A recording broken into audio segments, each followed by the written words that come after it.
Nous sommes à Rennes à la fin du mois de juillet 1764, donc à la fin du règne du roi Louis XV. Il y a un grand soleil au-dessus de la ville, de toute cette belle province. Joli après-midi d'été, juillet 1764. De l'insouciance dans la ville. Il y a quand même un homme qui regarde tout défiler sous les fenêtres de sa berline. Grand homme, personnage puissant en Bretagne. Les tableaux qu'on a de lui nous le montrent avec une belle perruque blanche poudrée, avec sur les épaules sa robe rouge à grandes manches et revers brodés d'hermine. Il n'était pas toujours habillé comme ça, bien entendu. Il s'appelle La Chalotais, cet homme-là. Il a 63 ans. Louis-René Caradeuc de La Chalotais. Il est procureur général du Parlement de Bretagne, s'il vous plaît, et ça fait 12 ans qu'il est à cet office essentiel.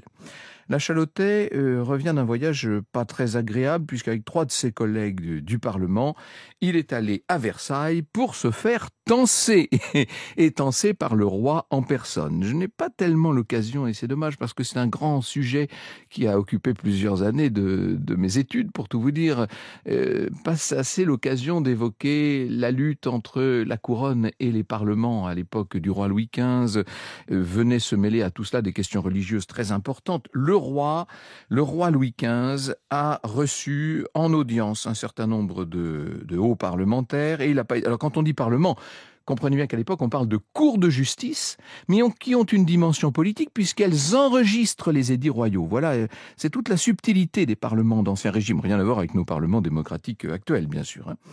Louis XV a eu des mots très durs pour réprimander un comportement récent que le monarque estime contraire à l'ordre monarchique. Le vice-chancelier du Parlement de Paris, Maupoux, René-Nicolas de Maupoux, a également réprimandé La Chalotais et ses amis. Il a été jusqu'à exiler 2 des parlementaires bretons dans la ville de Sens. Vous voyez où on en est arrivé. Bref, le procureur général du Parlement de Bretagne est un peu soulagé, disons-le, de rentrer chez lui. Dans son beau carrosse, dans sa belle berline. En même temps, il ne peut pas s'empêcher de se rappeler ce qu'il vient de subir au château de Versailles. Les remontrances du roi ont été assez humiliantes. Il a subi avec ses confrères parlementaires des remontrances que lui considère comme injustifiées. La coutume et les usages le défendent. Il n'est pas dupe, il sait bien que la monarchie, conformément à son vieil élan, un élan qui date maintenant de plusieurs siècles, que la monarchie a l'intention de concentrer de plus en plus de pouvoir et qu'elle ne supporte pas ou plus les contre-pouvoirs qui, il est vrai, l'empêchent d'avancer. Donc La Chalotais est de retour en Bretagne, il a bien l'intention de continuer à résister face à cette politique. Il a même, disons les choses, l'intention, cet homme qui voit loin et grand, il a l'intention de s'opposer, de résister au roi lui-même, à Louis XV en personne. Franck Ferrand sur Radio Classique. Alors, je reviens peut-être sur le contexte qui a poussé le procureur général à se rendre à Versailles. Au départ, comme très souvent lorsqu'on parle d'histoire de France, il y a une question fiscale. C'est l'impôt le grand sujet. Et comme souvent, la Bretagne est une région indocile, disons les choses. Elle défend les institutions bretonnes, elle défend les privilèges qu'elle détient depuis que la Bretagne est devenue province du royaume de France. À l'époque de François Ier, vous savez, dans la foulée des 2 mariages d'Anne de Bretagne avec d'abord Charles VIII, puis Louis XII. La Bretagne est un pays d'État, c'est-à-dire qu'elle a un parlement qui rassemble les 3 ordres. Il y a également un parlement qui se trouve à Rennes et qui donc est une cour de justice. Elle possède des prérogatives législatives qui l'autorisent à affirmer, sinon une autonomie, en tout cas une légère distance à l'égard du pouvoir versaillais, du pouvoir royal. Il y a un homme qui représente la monarchie, qui lutte contre la résistance bretonne, qui lui est le commandant en chef de la Bretagne. Il va être en première ligne dans la lutte qui est en train de s'annoncer, parce que vous comprenez bien qu'on va vers un affrontement. C'est le duc d'Aiguillon. Je cite Gauthier Aubert. Tout commence avec les exigences fiscales de la monarchie qui cherche à financer la guerre de 7 ans. La guerre de 7 ans a lieu de 1756 à 1763. Guerre de 7 ans qu'elle vient de livrer contre l'Angleterre, nous dit Gauthier Aubert. Aux États de Bretagne, les députés de la province rechignent au nom des privilèges fiscaux de la Bretagne. Et bientôt, le Parlement de Rennes affiche sa solidarité avec les États et accuse de despotisme le duc d'Aiguillon, principal représentant du gouvernement. L'affaire de Bretagne est lancée. Alors que le gouvernement espère un prompt apaisement et donne pour cela quelques gages, le Parlement maintient une position forte qui conduit à radicaliser la situation. Durant quelques mois, une véritable partie d'échecs se joue entre Versailles et Rennes, qui voit l'exacerbation des tensions. 3 gentilshommes bretons jugés trop agités sont exilés par d'Aiguillon. De son côté, le Parlement ordonne la lacération d'un ordre du roi exigeant le prélèvement d'une taxe. À la cour de Versailles, on estime que le responsable de tout cela, c'est la Chalotais, brillant personnage, caractéristique des élites provinciales éclairées, qui s'est illustré il y a peu en contribuant à l'expulsion des jésuites de Bretagne et auquel on prête quelques ambitions ministérielles liées à des compétences dans le domaine agronomique, et c'est lui qui devient donc le centre de l'affaire. Disons que la Chalotais a décidé, vous avez bien compris, de ne pas se laisser impressionner par le chapitrage, par les remontrances du roi. Au Parlement de Bretagne, les parlementaires n'ont pas l'intention de changer d'avis sur la perception de ce nouvel impôt que Versailles veut imposer. Le procureur général du Parlement, la Chalotais, ne le sait pas encore, mais ce qui est en train de se mettre en place, c'est une des dernières grandes querelles institutionnelles de l'Ancien Régime, parce que si l'affaire a l'air comme ça, j'allais dire régionale avec notre anachronisme actuel, si elle a l'air d'être bretonne, la vérité, c'est qu'elle va bientôt s'étendre à l'ensemble du royaume. Vous écoutez Radio Classique. Octobre 1764. Vous doutez bien que l'affaire telle qu'elle est en train de couver ne va pas en rester là. Le Parlement qui siège comme d'habitude à Rennes, le Parlement de Bretagne, s'est réuni. Il y a 97 membres du Parlement qui vont devoir décider de la suite qu'il s'agit de donner à cette affaire. Et le président de la Chalotais n'a pas changé d'avis. Il n'a pas besoin de se battre pour imposer ses idées, parce qu'une grande majorité des parlementaires estiment que les idées de la Chalotais sont légitimes au regard des coutumes bretonnes, et il n'est pas question d'autoriser ce nouvel impôt sur tout le sol de la Bretagne. On vote donc le refus du nouvel impôt. Et à l'issue de la journée, on fait rédiger une lettre qui s'adresse au contrôleur général des finances, au ministre des Finances de l'époque, si vous voulez, qui s'appelle François de Laverdy. La lettre est assez dure, le ton est sec et ne laisse aucune porte ouverte à propos d'un quelconque compromis. À la toute fin de la lettre se trouve d'ailleurs une phrase qui s'adresse au maître du contrôleur général des finances, c'est-à-dire à Louis XV en personne. Voici ce que dit la phrase. Elle précise « Puissent nos successeurs mériter vos bontés par les mêmes voies qui nous ont attiré votre disgrâce ». Quand le roi Louis XV lit la lettre, il s'écria qu'on ne lui avait jamais rien écrit de si impertinent depuis qu'il était sur le trône, écrit le contrôleur général au duc d'Aiguillon. Louis XV est très en colère cette fois. Le 8 novembre, toujours 1764, le Conseil du roi va donc casser l'arrêt du Parlement de Bretagne, ce qui est tout à fait son droit, et le Parlement de Bretagne décide, ça paraît inouï, mais il décide de se mettre en grève, figurez-vous. On cesse tout travail, c'est-à-dire qu'entre parenthèses, en dernière instance, les affaires vont rester en suspens. On ne peut plus rendre la justice en Bretagne, très important. C'est à ce moment-là que Louis XV décide de convoquer tout le Parlement à Versailles, enfin les opposants, c'est-à-dire la quasi-totalité des parlementaires. Voici ce que nous dit Philippe Toureau dans son Histoire de la Bretagne. Je le cite. Louis XV convoque les récalcitrants à Versailles et leur reproche sévèrement par écrit leur désobéissance. Les magistrats ne manquent pas de réagir par les remontrances. Ils affirment avoir le droit d'intervenir dans les affaires politiques pour le bien général de l'État. En effet, depuis les années 1750, les parlements de France à la suite du Parlement de Paris veulent amoindrir le pouvoir monarchique. Ne disposent-ils pas du droit de vérification des décisions gouvernementales avant de les enregistrer ? Louis XV reçoit les Bretons le 18 mars 1765. Il blâme leur attitude et leur ordonne de reprendre le travail.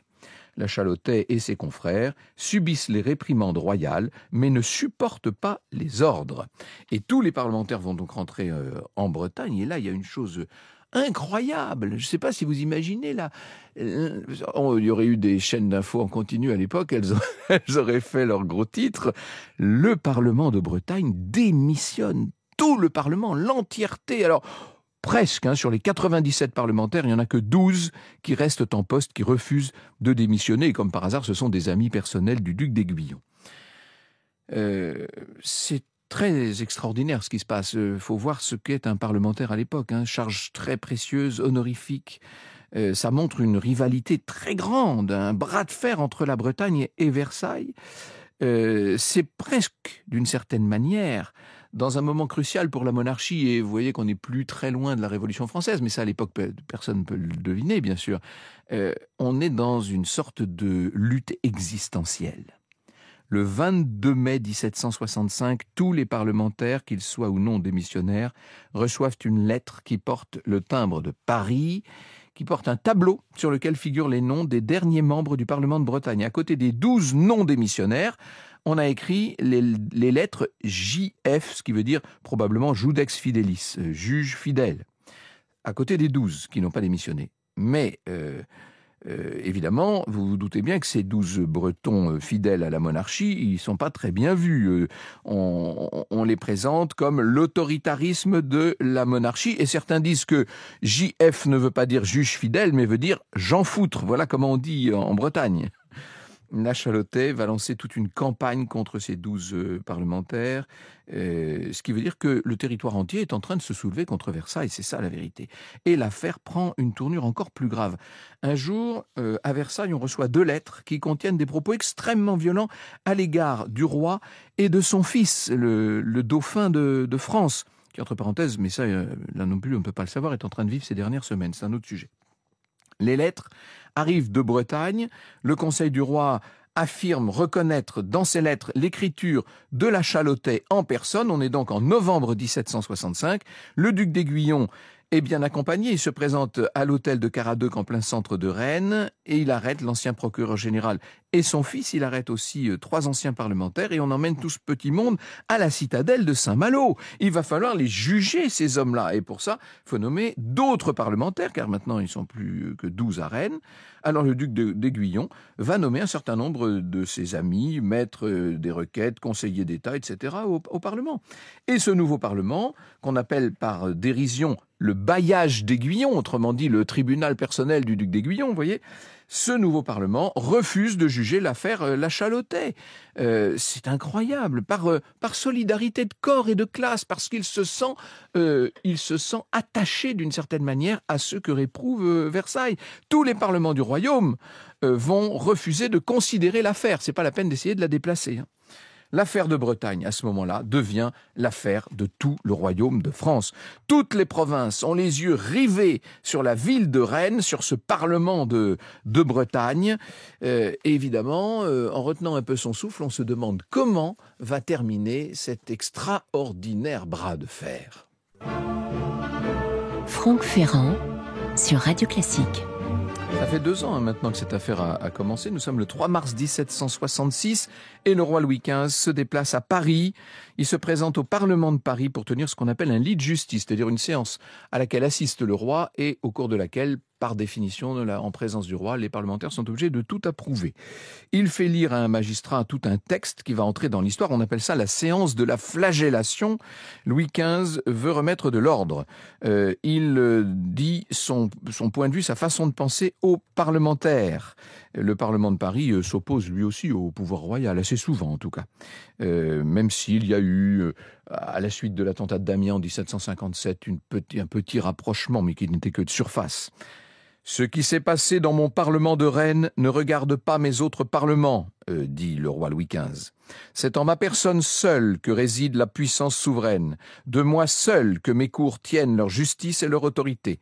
L'ordre public tout entier n'émane que de moi, les droits et les intérêts de la nation ne reposent qu'en mes mains. Voilà la fin. Difficile d'être plus clair, hein. Et pendant ce temps-là, la Chalotais est toujours à la citadelle de Saint-Malo. Le roi va convoquer un conseil des partis qu'il préside lui-même. On est juste avant Noël 1766, le 22 décembre. L'ancien procureur général du Parlement de Bretagne doit convaincre qu'il n'est pas l'auteur des 2 lettres qui ont été envoyées à Versailles contre le roi et contre le dauphin, hein. Des experts graphologues affirment reconnaître l'écriture du breton, mais certains disent mais pas du tout, c'est un jugement impartial. Bref, Depuis Versailles et devant le roi et le conseil des partis, le nouveau rapporteur affirme qu'on ne peut pas avec certitude attribuer les lettres à la Chalotais, mais on ne peut pas non plus affirmer l'inverse. Tout ça agace beaucoup Louis XV, qui attrape les lettres, qui les plie, les colle dans sa poche. À l'époque, on a des grandes poches, vous avez des grands rabats, et le roi quitte la salle. Cette fois, il est vraiment très très énervé, Louis XV. Franck Ferrand sur Radio Classique. La Chalotais va rester derrière les barreaux, si je puis dire. Ce sont des barreaux dorés, je vous rassure. Et lorsque le duc d'Aiguillon retourne en Bretagne, il a face à lui un État et un Parlement qui demandent le retour du Parlement de Bretagne tel qu'il existait avant la crise. Le duc d'Aiguillon est complètement dépassé. Il va être obligé de démissionner de sa charge de commandant en chef de Bretagne.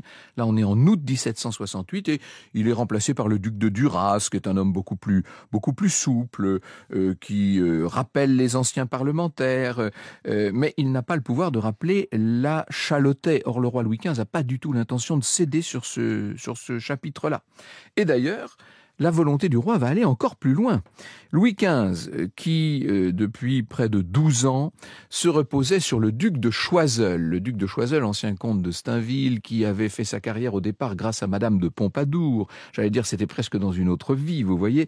Choiseul, qui dominait toutes les affaires de France depuis donc 12 ans, est remercié par le roi Louis XV, qui d'ailleurs ne l'avait jamais tellement apprécié, trop indépendant, trop proche des parlementaires, trop ambigu ce Choiseul. Il est remplacé justement par Maupoux. Je cite Philippe Toureau. Louis XV est décidé à ne plus rien céder. Il renvoie le trop libéral Choiseul en décembre 1770 et le remplace par l'énergique Maupoux.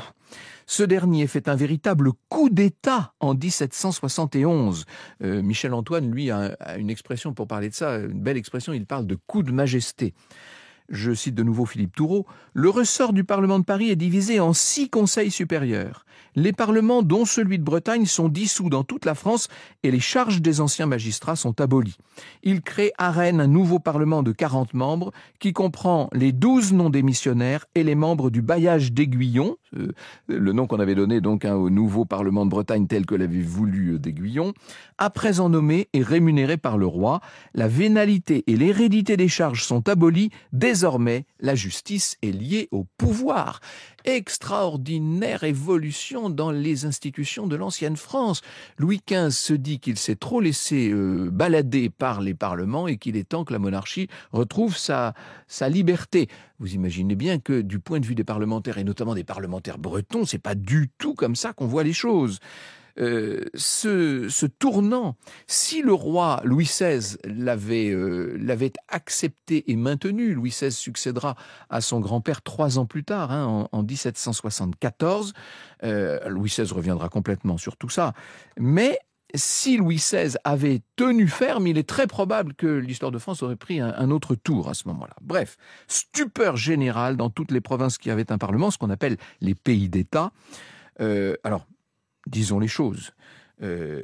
La fin de cette crise, elle est déterminée par le hasard et par la mort de Louis XV en mai 1774, justement. Parce que quand son petit-fils monte sur le trône, le jeune roi Louis XVI, il est un petit peu dépassé par tout ça, il s'est laissé influencer par des membres de l'ancienne cour, et non seulement il annule la réforme Maupoux, mais il va revenir à l'ancienne politique. Et alors lui va se laisser très largement dicter sa conduite par les parlements, ce qui fera dire à l'ancien ministre « J'ai fait gagner au roi un procès qui durait depuis 3 ans, il veut le reperdre, il en est le maître ». On voit toute l'amertume dans la bouche de Maupoux qui pensait avoir utilisé l'affaire de Bretagne et les affaires de M. d'Aiguillon pour purifier en quelque sorte la monarchie absolue.